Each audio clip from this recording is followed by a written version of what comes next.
En un humilde hogar de clase media baja, emergió un niño entre 11 hermanos, que según algunas fuentes recogía botellas y fue apodado, oigan, nada más y nada menos que Conchapita. Este apodo, quizás más anecdótico que definitivo, presagiaba ya la resiliencia de un futuro líder destinado a alcanzar un poder sin límites. Educado en la disciplina y estrategia militar, este joven vio una oportunidad no solo para escalar, sino para redefinir el destino de su nación con una visión de liderazgo que no admitía oposición alguna, imponiendo un culto a su personalidad, que de eso estaremos hablando, que permeaba cada rincón de la República Dominicana. Hoy, señores, en Psicovisión estaremos analizando la compleja personalidad de Rafael Leonidas Trujillo.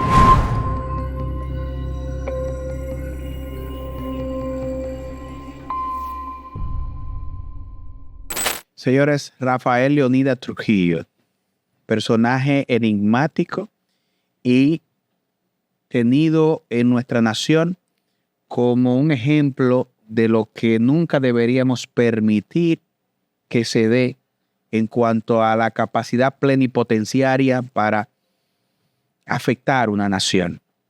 De esto nos toca hablar en el día de hoy. Tremendo tema. Tremendo tema. Tú sabes que cuando se habla del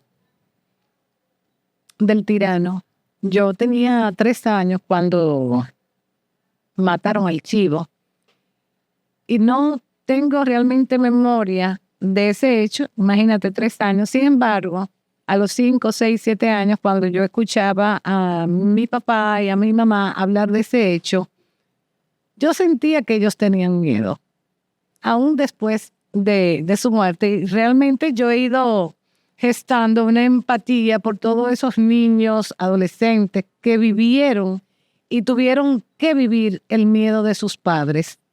Esa línea de generar temor, de generar incertidumbre en las personas hasta el punto de temerse unas con otras.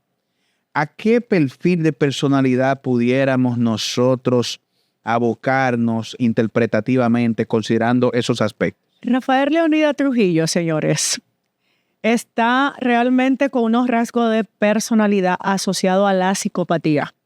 Y cuando hablamos de psicopatía, sabemos muy bien que estamos hablando de una persona que no maneja empatía, de una persona que manipula, de una persona despiadada, de una persona con un alto grado de narcisismo y una necesidad innegable del control. Y respetando la historia, la memoria histórica de la República Dominicana, el aspecto y el perfil de Leonidas Trujillo impactó a la República Dominicana de una manera no positiva, señores. ¿Cómo se crea ese perfil para llegar hasta ahí? Porque estamos hablando de los elementos prácticos, del patrón de comportamiento de ese tirano al que se le adjudican unos 50,000 muertos en la historia. Ahora, ¿cómo se crea ese personaje? Ese personaje, según la historia y lo que nos cuenta nuestro psiquiatra José Miguel Gómez, que habla y hace un estudio, ya va por una 3ª edición, todo lo que implica la psicopatobiografía de Rafael Leonidas Trujillo en su 3ª edición. Entonces, hay que darle los méritos, ¿verdad?, a quien ha estudiado, a quien ha profundizado, a quien se ha cultivado en leer todo lo del tirano y luego, con esa expertise de investigador y psiquiatra, pues darle esta connotación a... ¿Y qué nos dice él? ¿Tú puntualizas algo? Claro, se puntualiza. Niurka estaba hablando de manera muy general todo lo que son esos arraigos psicopatológicos. En ese libro puntualiza la crianza de la abuela. Y en la casa de la abuela se magnificaba la imagen de Liz. Este niño crece con esa idea, ¿verdad?, donde hay, aquí manda alguien, aquí manda una figura de autoridad y comienza en esa psique infantil, ¿verdad? A contarle y a cultivar esa patología. Se sabe que Rafael Leónidas Trujillo era una persona que no tenía ningún apellido, no venía de ninguna clase alta ni media. Se comenzó con el tema de la milicia, hay estudio y el mismo libro data de esos robos que se hacían de reses y vacas y demás, ganado, ¿verdad? Entonces, todo esto, esas mentiras, esa capacidad de engañar, de hablar mentira, de eludirse y escurrirse de quizás temas muy puntuales, todo esto hace que tenga una connotación psicópata, aunque dicen que la mayor problemática de él era el narcisismo, este delirio de grandeza, esta postura de que me merezco respeto, de que soy, ¿verdad? Pero Gómez también yo creo que lo encasilla como obsesivo compulsivo. Sí. Él le da una serie de 5 más o menos. Sí, pero ahí menciona la parte de la limitación a la que fue sujeto y quizás acciones que le celebraron en la casa o le exoneraron responsabilidad y consecuencia, y por eso se fijó un comportamiento repetitivo a futuro de posesión y de tenencias ilícitas. New York. Señores, uno de los rasgos interesantes de Rafael Leónidas Trujillo analizar es precisamente esa maldad, ese deseo de calcular.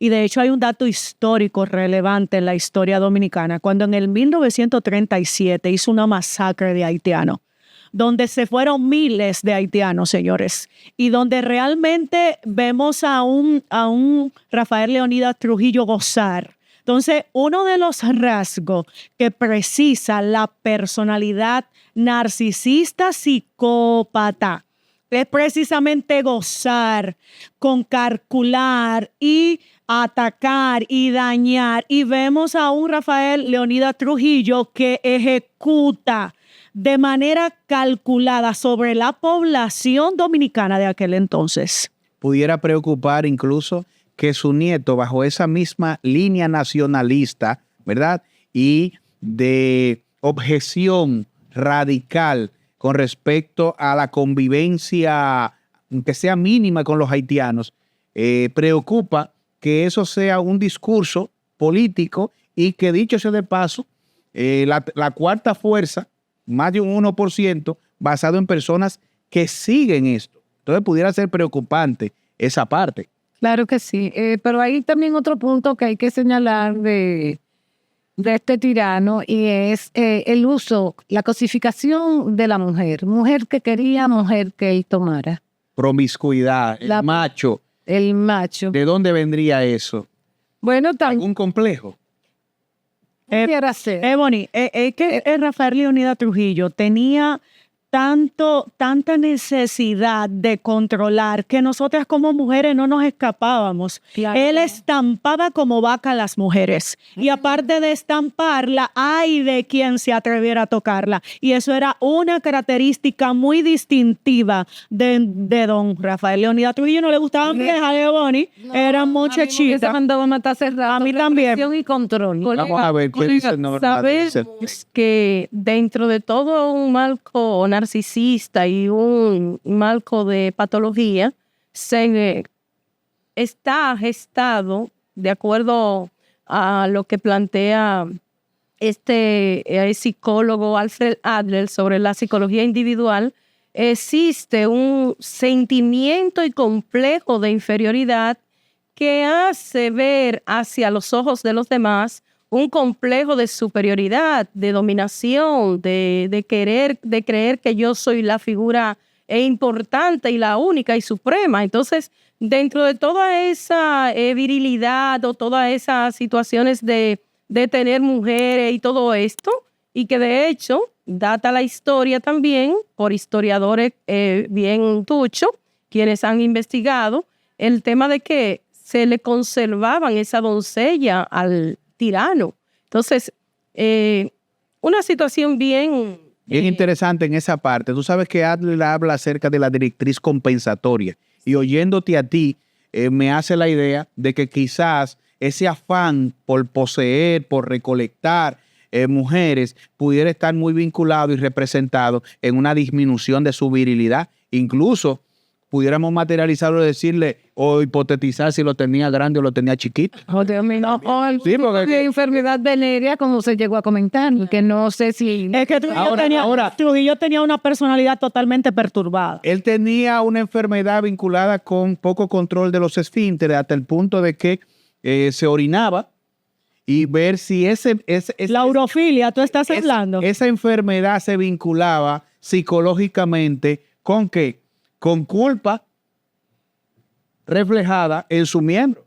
En las fiestas decía que había una persona instruida para que cuando estaban en la celebración, si él se orinaba, le dejara caer alguna cerveza o algún líquido para simular, ¿verdad? El tema de la orina. Entonces, eso es un punto interesante. Lo cierto es que nos llama la atención esos patrones de comportamiento que quizás hoy no tenemos el tiempo de a quién preguntarle con especificidad, pero ya estamos citando material bibliográfico para eso. Bueno, habría que preguntarle al público y que nos deje sus comentarios. ¿Por qué piensan ustedes esa necesidad desmesurada para ser validado y ser adulado por la gente? Bien.